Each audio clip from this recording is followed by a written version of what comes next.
JEE 2026 में बहुत कम समय बचा हुआ है और इस समय सबसे इंपॉर्टेंट सवाल है कि भैया 99 परसेंटाइल के लिए कितने मार्क्स चाहिए, 95 परसेंटाइल के लिए कितने मार्क्स चाहिए, 90 परसेंटाइल के लिए कितने मार्क्स चाहिए, क्या कट ऑफ रहने वाला है और कितने परसेंटाइल पे कौन सी एनआईटी मिलने वाली है।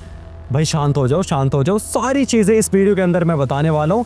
जेईई 2025 का पूरा डेटा एनालाइज करके मैं आपको बताने वाला हूँ एक्सपेक्टेड मार्क्स वर्सेस परसेंटाइल क्या रहने वाला है जेईई 2026 में, क्या कट ऑफ रहने वाला है, कंपटीशन कितना ज्यादा बढ़ने वाला है एंड इसी के साथ में कितनी परसेंटाइल पे कौन सी एनआईटी मिलेगी, टियर 1 एनआईटी मिलेगी, टियर 2 एनआईटी मिलेगी, टियर 3 एनआईटी मिलेगी। बट इससे पहले मैं वीडियो स्टार्ट करूँ, अभी कमेंट सेक्शन में जाओ और लिखो अपना ड्रीम कॉलेज और टारगेटेड स्कोर। जब तक ये दोनों चीजें क्लियर नहीं होगी कोई फायदा नहीं है इस वीडियो को देखने का, तो फटाफट से जाओ अभी कमेंट करो। एंड इसी के साथ में यार एक और रिक्वेस्ट है तुम लोगों से कि इस वीडियो को बनाने में बहुत ज़्यादा मेहनत लगती है एंड मैं आप लोगों के लिए ऐसी वीडियोस लाता रहता हूँ, लेकिन most of the students video देख लेते हैं, चैनल सब्सक्राइब नहीं करते हैं। यार ऐसा क्यों करते हो? प्लीज़ इस चैनल को सब्सक्राइब करो। मैं नेक्स्ट वीडियो में बताने वाला हूँ कि कितने परसेंट ऑफ स्टूडेंट्स ने इस वीडियो को देखा और साथ में चैनल सब्सक्राइब किया। सो फटाफट से इस चैनल को सब्सक्राइब कर लो क्योंकि जेईई 2026 जेईई 2027 के लिए वीडियोस आती रहेंगी इस चैनल पे।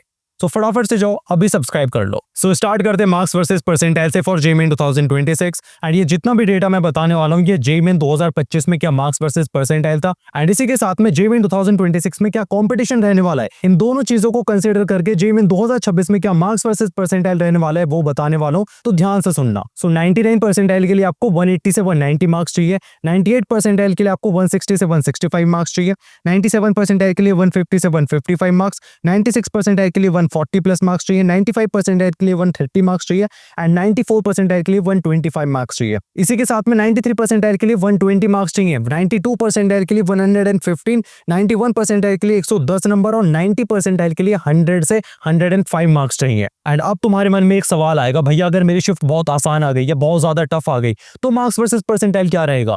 तो इस बात को बहुत ध्यान से समझो। तुम्हारी जो टोटल नंबर ऑफ शिफ्ट्स होंगी वो 10 शिफ्ट होती है एंड इन 10 शिफ्ट में से सिर्फ 2 से 3 शिफ्ट ऐसी होती है जो बहुत ज्यादा आसान या बहुत ज्यादा टफ होती है। मैक्सिमम शिफ्ट लाइक 7 से 8 शिफ्ट तुम्हारी मॉडरेट लेवल की होती है। लेकिन स्टिल हम मान के चलते कि पेपर बहुत ज्यादा टफ आ गया तो तुम्हारा हो सकता है कि 99 परसेंटाइल 150 160 नंबर पे बन जाए। वहीं पे पेपर बहुत ज्यादा आसान हो गया तो 99 परसेंटाइल 208 210 नंबर तक भी जा सकता है। दी होल पॉइंट इज जो मैंने मार्क्स वर्सेस परसेंटाइल बताया वही आपको टारगेट करना है, बट स्टिल आपको इजी पेपर और टफ पेपर के लिए भी अपने आप को रेडी करके जाना है। नाउ सेकंड अब बात करते हैं कट ऑफ की। अब उन बच्चों की बात करेंगे जिनका बस टारगेट ही कट ऑफ क्लियर करना है कि भैया JEE mains first attempt clear हो जाए, उसके बाद मैं अप्रैल अटेम्प्ट के लिए और अच्छी तैयारी कर लूंगा, फिर एडवांस के लिए भी और अच्छी तैयारी कर लूंगा, बट अभी मेरा फर्स्ट अटेम्प्ट में कट ऑफ क्लियर करना टारगेट है। सो जेईई 2026 की कट ऑफ से पहले मैं आपको जेईई 2025 की कट ऑफ बताता हूँ। जनरल कैटेगरी की वो थी 93.1 परसेंटाइल, लेकिन मैं गारंटी से कह सकता हूं कि इस साल 2026 में पहले से कट ऑफ बढ़ने वाली है एंड इसका एक मात्र सा रीजन है कि अगर आप जेईई 2025 में नंबर ऑफ स्टूडेंट्स देखो जनवरी अटेम्प्ट में तो 13 लाख स्टूडेंट्स ने रजिस्टर किया था, वहीं पे जनवरी अटेम्प्ट के लिए 2026 में 14.5 लाख स्टूडेंट्स ने रजिस्टर किया है। सो एक्सपेक्टेड है कि इस साल 16 से 17 लाख बच्चे पेपर दें। तो अब हम बात करते हैं कट ऑफ की। तो जनरल कैटेगरी के लिए कट ऑफ एक्सपेक्टेड है 93.5 से लेकर 94 परसेंटाइल तक, ईडब्ल्यूएस के लिए 81 परसेंटाइल, ओबीसी एनसीएल के लिए 80 परसेंटाइल, एससी कैटेगरी के लिए 62 परसेंटाइल, एसटी कैटेगरी के लिए 48 परसेंटाइल। सो ये थी जेईई 2026 की एक्सपेक्टेड कट ऑफ। लेकिन अब बात करेंगे कि भैया सब्जेक्ट वाइज हमें क्या टारगेट करना चाहिए स्कोर।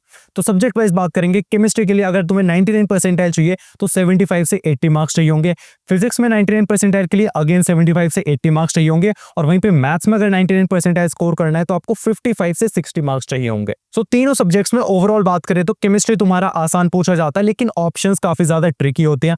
इसी के साथ में फिजिक्स भाई बहुत literally formula based, like most 80% questions तुम्हारे फॉर्मुला बेस्ड मिलेंगे फिजिक्स के अंदर एंड मैथ्स में यार कॉन्सेप्चुअल और लेंथी क्वेश्चंस पूछे जाते हैं जिसकी वजह से सिर्फ 55 से 60 नंबर पे ही 99 परसेंटाइल बन जाता है। एंड गाइस वीडियो में आगे बढ़ने से पहले मैं बता दूं, अगर आपको जेईई मेंस क्रैक करके 99 परसेंटाइल स्कोर करना है, फिर जेईई एडवांस क्रैक करके आईआईटी में जाना है, तो ये दोनों चीजें विदाउट रिवीजन पॉसिबल ही नहीं है।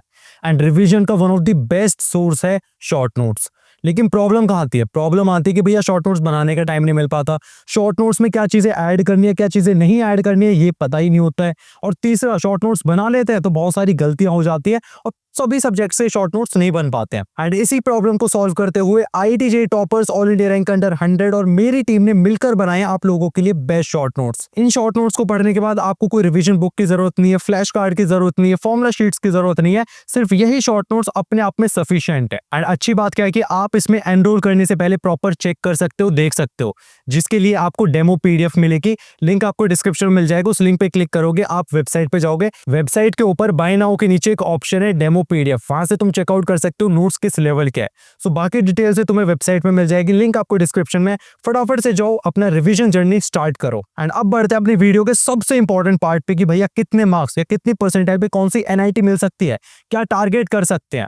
तो इसी के साथ में मैंने टोटल 31 NITs है, 31 NITs को 3 कैटेगरी में डिवाइड कर दिया। फर्स्ट कैटेगरी में Tier 1 NITs, NIT Trichy, NIT Rourkela, Surathkal, Warangal, MNIT Allahabad से लेके तुम्हारा NIT जयपुर तक। सेकंड कैटेगरी है Tier 2 NITs। Tier 2 NITs के अंदर आते हैं NIT Jamshedpur, NIT Bhopal, NIT Patna, NIT Durgapur, ये सारे कॉलेजेस आते हैं। And last category Tier 3 NITs, जिसमें NIT Meghalaya, NIT Manipur, NIT Agartala, NIT Sikkim, ये सारे NITs आते हैं। तो सबसे पहले मैं तुम्हें Tier 1 NITs मतलब टॉप 10 NITs की कैटेगरी वाइज कट ऑफ बताऊंगा कि कितनी परसेंटाइल पे Tier 1 NITs में कौन सी ब्रांच मिल सकती है। सो जनरल कैटेगरी को टॉप ब्रांच के लिए, टॉप ब्रांच मतलब CSE हो गया, CSEI हो गया, उसके लिए 99.7 परसेंटाइल चाहिए। एंड बॉटम ब्रांच के लिए 97 से 98 परसेंटाइल। लेकिन भैया बॉटम ब्रांच का मतलब क्या होता है, जो कि एंट्री लेवल ब्रांच है, जिससे जस्ट तुम्हें कॉलेज के अंदर एडमिशन मिल जाए।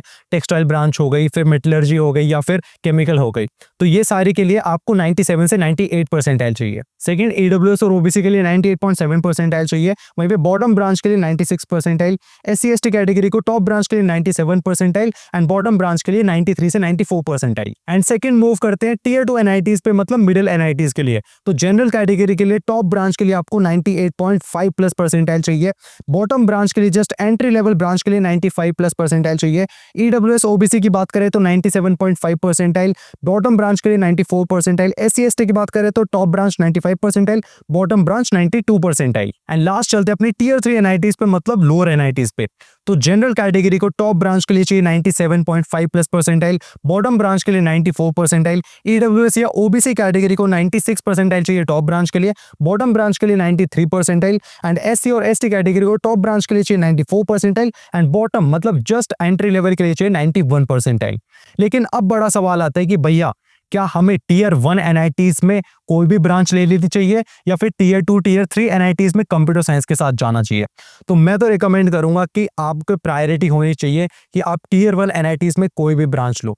बिकॉज एट द एंड क्या होता है कि कई बच्चों का होता है कि टारगेट मुझे तो कंप्यूटर साइंस लेकर सॉफ्टवेयर इंजीनियर बनना है और मुझे तो एक अच्छा पैकेज लेना है। अगर तुम्हारे ये टारगेट है तो तुम Tier 2 NITs तक, 3 पे मत जाना, Tier 2 NITs तक कंप्यूटर साइंस ले सकते हो। लेकिन अगर आपके पास आपको एक्सप्लोर करना है, कॉलेज लाइफ एक्सप्लोर करनी है, आपको अच्छा स्टार्टअप कल्चर चाहिए, बहुत सारी चीजें अच्छी चाहिए, तो मैं बेस्ट सजेस्ट करूंगा आप Tier 1 NITs में कोई ना कोई ब्रांच ले लो, क्योंकि वहां पे जो स्टूडेंट्स होंगे वो रैंकर स्टूडेंट्स है, वो आपको इन्वायरमेंट मिलेगा। एंड अगर प्लेसमेंट की भी बात करूँ ना तो लोअर ब्रांच के साथ भी आप कोडिंग करके एक टेक जॉब ले सकते हो किसी भी NIT से। So that's all for today. अगर वीडियो पसंद आया तो प्लीज लाइक करना, चैनल को सब्सक्राइब करना। एंड इस टाइम पे ना डिमोटिवेट मत होना। बहुत सारे बच्चे गिव अप करना शुरू कर देते हैं, भैया डर लग रहा है, मेरे तो बोर्ड्स भी आने वाले हैं, JEE की प्रिपरेशन अच्छी नहीं चल रही। मैं गारंटी से बोल सकता हूँ तुमने 3 महीने, 6 महीने, 1 महीने, 1 साल, 1.5 साल, 2 साल जितनी भी मेहनत पुट इन की है ना इस एग्जाम के लिए, उसका रिजल्ट तुम्हें डेफिनेटली मिलने वाला है। तुमने इतना टाइम इस चीज में दे दिया, इतना टाइम इन्वेस्ट कर दिया, अब इस टाइम पे आके गिव अप नहीं करना है।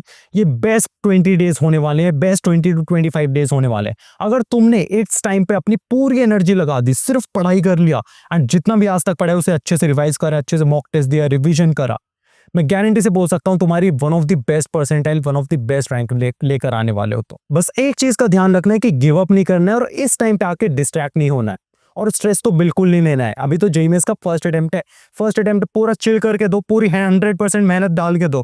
फिर अप्रैल अटेम्प्ट है, अगर इसमें अच्छा हो गया तो बढ़िया, नहीं हुआ तो अप्रैल अटेम्प्ट है, फिर एडवांस्ड बाकी है। तो टेंशन बिल्कुल नहीं लेनी है, बस अपना चिल करके अच्छे से पढ़ाई करना है। Till then keep learning, keep working hard, all the very best.